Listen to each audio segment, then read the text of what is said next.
Mesdames, Messieurs, bonsoir et bienvenue à cette édition, le sommaire. Le Bénin célèbre ce 1er août 2023 le 63e anniversaire de l'accession à son indépendance.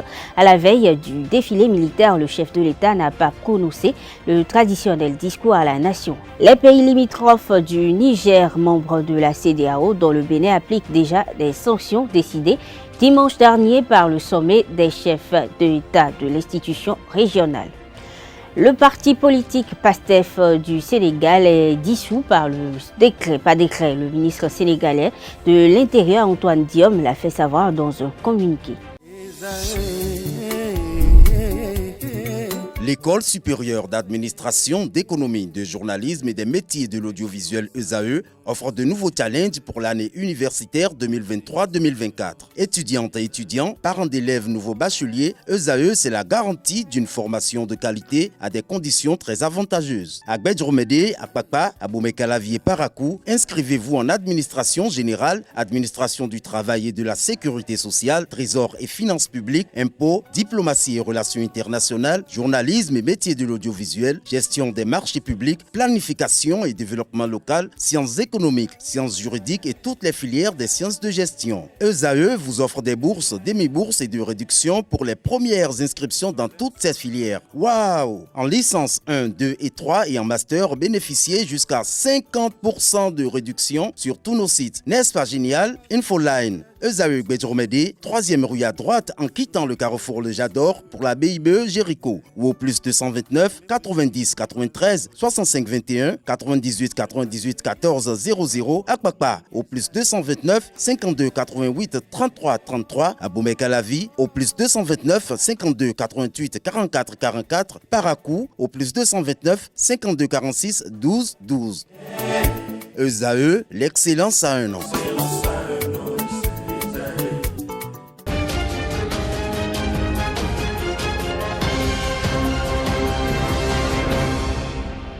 1er août 1960, 1er août 2023, 63 ans déjà que le Bénin s'est engagé sur le chemin de l'indépendance. Les différentes manifestations entrant dans le cadre de ce 63e anniversaire qui a lieu ce mardi, dont le défilé militaire et paramilitaire ont été présidés par le chef de l'État Patrice Talon. Cette célébration a été marquée par la présence du président nigérian Ahmed Bola Tinubu. Parlons du défilé militaire et paramilitaire du 63e anniversaire d'indépendance du Bénin. Il a marqué les festivités de ce jour qui ont lieu sur le boulevard de l'Amazone de Cotonou. À la fin de ce défilé, quelques citoyens ont donné leurs appréciations sur le déroulement. Suivez-les au micro de Anaël Dorou et Colombe Oussou. Je ne fais que remercier le chef de l'État depuis mon siège au niveau de la tribune pour ce qu'il a voulu faire voir au public. Le chef de l'État, c'est un homme de vision.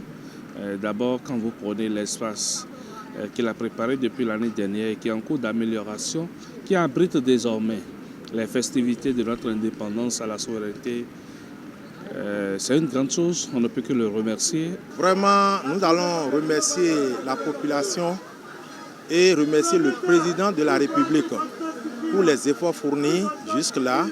C'est bien organisé, ça a bien débuté et ça a bien terminé aussi.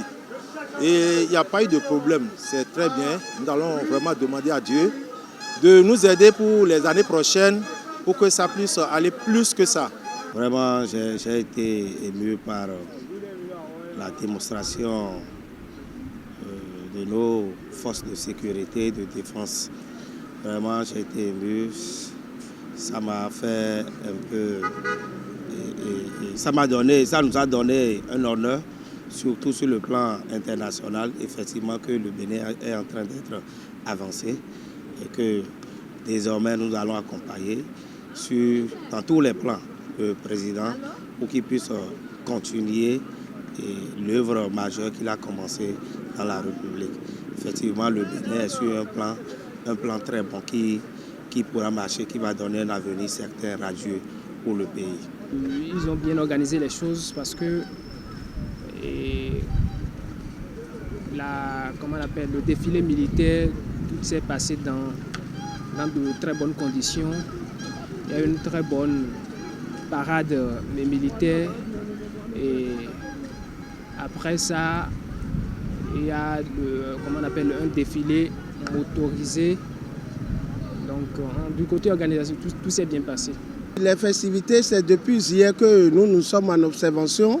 Parce que je suis un chef de quartier de Cotonou. Et depuis hier, le maire nous a envoyés sur le terrain.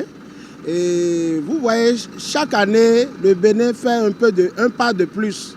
Et ce que nous avons vu aujourd'hui, c'est encore mieux par rapport à ce que nous voyons avant. Et nous remercions en cela par le chef de l'État, toutes les autorités qui ont contribué à l'organisation et que le Bénin soit toujours gagnant. On a constaté qu'il y a eu des changements parce qu'il y a aussi la création de certaines unités au sein de nos forces de sécurité et qui donnent plus de visibilité, plus de sécurité à notre pays. Je crois bien qu'à l'échelle internationale, les gens sont en train de voir l'évolution avancée de notre cher pays beau, le Bénin. On nous a envoyé des hélicoptères, au moins 5, qui floraient en haut. Bon, vraiment, c'était aussi beau. Ça a accompagné ce qu'on avait fait l'année passée. Chaque année, il essaie quand même de nous faire voir de nouvelles choses. Par exemple, aujourd'hui, nous avions vu que nous avions la capacité de faire défiler aussi nos hélicos. Vous voyez, c'est de très bonnes choses que la population va apprécier. Et nos forces vives qui ont défilé devant nous et qui nous donnent le courage que nous avions une protection dans le pays, dans tous les domaines de la vie que nous embrassons sur notre territoire. Bénin n'est plus Bénin d'hier, c'est un Bénin nouveau. Donc le président apprécie tout le monde. Le chef de l'État, Patrice Talon, n'a pas adressé de message à la nation béninoise ce lundi, veille de la fête de l'indépendance. Toutefois, pour le 63e anniversaire, célébré ce mardi à la place de l'Amazone, il était en compagnie du président du Nigeria, Bola Ahmed Tinubu. L'ancien président du Bénin, Boni Yayi, a boycotté les festivités du 1er août 2023 marquant l'indépendance du Bénin. À la veille de la célébration du 63e anniversaire de l'accession du Bénin à l'indépendance de son pays, l'ancien président béninois a publié un message indiquant les raisons de son boycott. L'ex-président de la République du Bénin ne se voit pas dans une célébration heureuse pendant que la situation sociopolitique du pays reste tendue. Boni Yayi dit ne pas savoir ce qu'il ira faire à l'esplanade de l'Amazone alors que des acteurs politiques sont détenus et d'autres en exil. Boni Yayi exprime également de la compassion pour le peuple qui, selon lui, est dans une misère ambiante, conséquence de destruction du tissu social. Pour le président d'honneur du Parti Les Démocrates, il y a des préalables à régler pour une célébration de l'indépendance plus harmonieuse. Pour la décrispation, Boni Yayi lance un appel à la paix. Pour lui, il est essentiel que toutes les composantes se réunissent pour trouver des solutions aux divergences. Toujours dans cette édition, comme indiqué dans les résolutions prises par la communauté économique des États de l'Afrique de l'Ouest CEDEAO contre le Niger, l'application des sanctions a déjà commencé du côté du Bénin. Le Bénin a fermé dès dimanche 30 juillet sa principale frontière avec le Niger, réponse aux résolutions prises par la CEDEAO pour sanctionner les nouvelles autorités nigériennes. Le transport des marchandises entre les deux pays n'est donc plus possible jusqu'à nouvel ordre. La fermeture de frontières entre le Bénin et le Niger ne sera pas sans conséquence importante sur les activités des deux nations et ainsi plus précisément les commerçants qui verront leur gagne-pain menacé en raison de cette mesure. La journaliste et écrivaine béninoise Carmen Fifametou Donou a sorti un roman intitulé « L'orgasme douloureux ». Ce recueil d'histoires politiques humoristiques attise les curiosités de par son titre. L'auteur nous parle du contenu au micro de Anaël Do. L'orgasme douloureux, c'est un roman politique, contrairement à ce à quoi on peut s'attendre quand on lit le titre. Donc c'est un roman sur l'histoire politique de l'Afrique et sur la politique africaine. Et c'est un roman sur la dictature surtout. Et vous n'êtes pas sans savoir que les différents pays africains ont été pratiquement tous plus ou moins traversés par des époques où ils ont été dirigés par des présidents totalitaires. Et donc, c'est un peu de ça que je rencontre dans le roman. Et la situation se passe dans un pays imaginaire que j'ai nommé la Pomorie. Et le président de cette république imaginaire est surnommé président roi. C'est un dirigeant qui règne sans partage sur le pays et sur les femmes du pays notamment, et qui gouverne à coup d'intimidation, à coup d'assassinat, ainsi de suite. Et c'est un président qui également détourne les ressources du pays, puisque la Pomorie, cette république imaginaire, est riche de son diamant. Donc le sous-sol de la Pomorie est riche en diamants, du diamant de toutes les couleurs, de toutes les tailles, de toutes les qualités que l'on peut imaginer. Et donc ce président usurpe également cette richesse nationale. Le président roi a une certaine doctrine qui est appelée le socialisme orgasmique. Donc c'est un peu pour paraphraser ou pour pasticher un peu Machiavel, les théories de Machiavel. Et donc ce président essaie de divertir le peuple, la population, en faisant la promotion de l'orgasme, donc la promotion des plaisirs au sein du peuple. Donc c'est pour cela que j'ai nommé le roman Orgasme douloureux. Et mon postulat, c'est que les Africains sont souvent très occupés au plaisir, le plaisir sexuel dans ce roman, mais pas seulement le plaisir. Il y a plusieurs formes de plaisir, et donc ces plaisirs-là occupent souvent les Africains, et cela fait qu'ils ne pensent pas au bien-être de l'ensemble, au devenir de leur pays. C'est un roman, en tout cas, qui aborde plusieurs thématiques. Il y a bien sûr, comme dans tout roman, une histoire d'amour, mais il y a aussi, comme je l'ai dit, les questions politiques, les questions historiques, et puis en toile de fond aussi, les questions de géopolitique. On ne peut pas parler de l'histoire de l'Afrique sans évoquer la géopolitique, donc toutes ces puissances qui ont colonisé et qui continuent d'exploiter peu ou prou les ressources de l'Afrique. Donc voilà des questions qui sont évoquées. Je ne suis pas exhaustive, mais je crois que c'est en toile de fond ce que je peux relever de substantiel. Carmen Toudonou a profité de l'occasion pour nous faire découvrir un passage de son œuvre, L'orgasme douloureux. Elle est toujours au micro de Annelle Dou. Un mercredi matin, jour de conseil des ministres, président Roy, réveillé de très bonne humeur, se préparait pour se rendre à la salle de réunion quand il eut une prémonition. Comme chacun le sait, une prémonition est une idée fulgurante qui vous éclaire soudain sur une circonstance qui va vous arriver de façon imminente. Ainsi définies, les prémonitions ne préviennent pas. Cela se saurait. Les prémonitions vous tombent dessus comme ça, sans s'annoncer, comme les pluies d'hivernage du Banagana, quand le ciel, sans même s'assombrir, ouvre soudainement la vanne à des gouttes épaisses et chaudes de giboulée. C'est ainsi que la chose se passa. Président Roy n'était pas du genre à ne pas se fier à son intuition. Il ne passa donc pas outre. Pendant qu'il chaussait ses bottines pour parfaire son look, il lui était passé à l'esprit que ceux de ses ministres qui seraient habillés en bleu ce jour-là au Conseil des ministres étaient des conspirateurs. Ce bleu était leur couleur de ralliement, le signe de leur entente, le signal qu'ils maintenaient la cabale, l'indice qu'ils se tenaient prêts pour aller jusqu'au bout. Une fois les comploteurs démasqués, président Roy devrait aller très vite pour déjouer le coup parce que ces gens étaient décidés à en finir avec lui. Ayant clairement pressenti ces choses, le président allait quitter sa chambre quand il s'aperçut que lui-même avait porté une cravate bleue. Il la changea pour une autre de couleur bordeaux, puis se rendit à pied à la salle du Conseil des ministres. Je vais sauter une petite partie. Alors, la salle du Conseil des ministres était la plus belle salle de réunion de la Malina. Elle était occupée au centre par un long bureau à rallonge vitrée.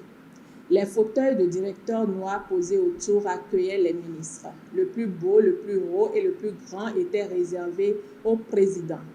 Tout à fait derrière, près du mur, de petites chaises noires étaient là pour les accompagnants, membres de cabinet, directeurs et chefs service. Le protocole annonça et tout le monde se leva pour accueillir le président Roy.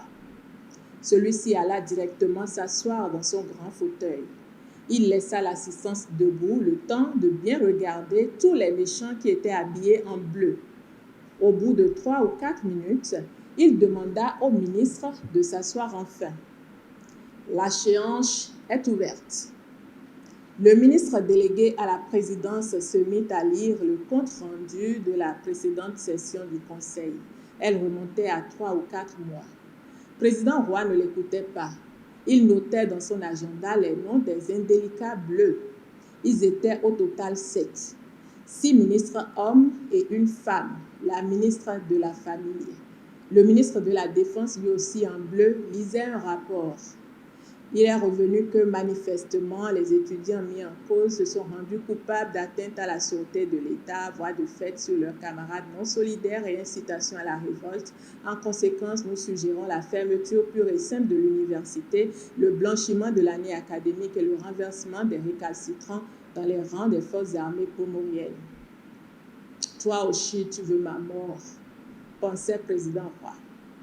La session dura une bonne demi-heure pendant laquelle les ministres lisaient des communications incompréhensibles et faisaient des débats absolument inintelligibles pour le président. Lui se sentait pris au piège de ses costumes et de cette robe bleue. Il sonnait pour lui le tocsin de l'insécurité et de la trahison.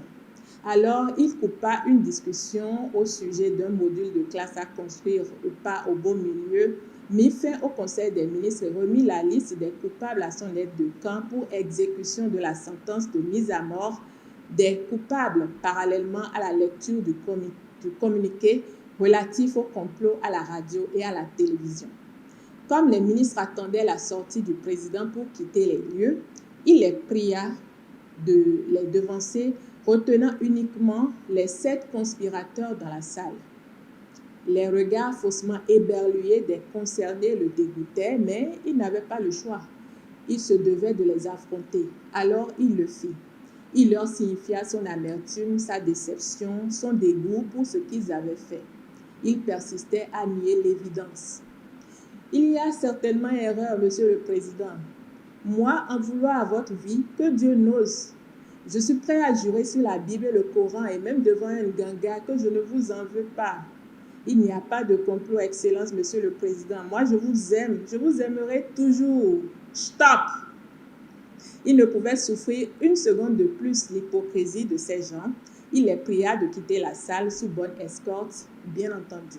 Alors, je voudrais vraiment vous remercier pour l'intérêt pour ce roman. Remercier aussi mon éditrice Fatoumata Kane Kizerbo, qui est au Burkina Faso et grâce à qui ce roman est paru, parce que j'ai eu la chance de bénéficier d'une résidence d'écriture de la maison d'édition La Qualita qui a donc édité le roman. Et je voudrais également remercier tous les lecteurs pour les retours de lecture très sympathiques. Hors du Bénin, le gouvernement sénégalais a annoncé lundi la dissolution du PASTEF, parti d'opposition de l'opposant Ousmane Sonko, qui, moins de 2 heures après son inculpation et son placement en détention pour appel à l'insurrection et complot contre l'État.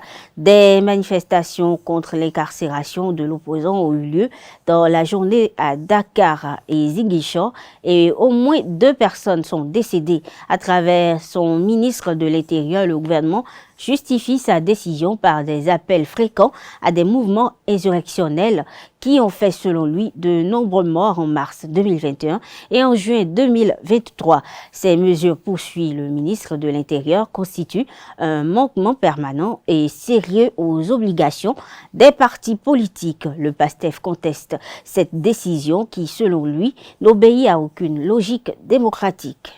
Mesdames, Messieurs, c'est tout pour cette édition. Merci de l'avoir suivi. Bonne fête de l'indépendance à toutes et à tous et bonne soirée.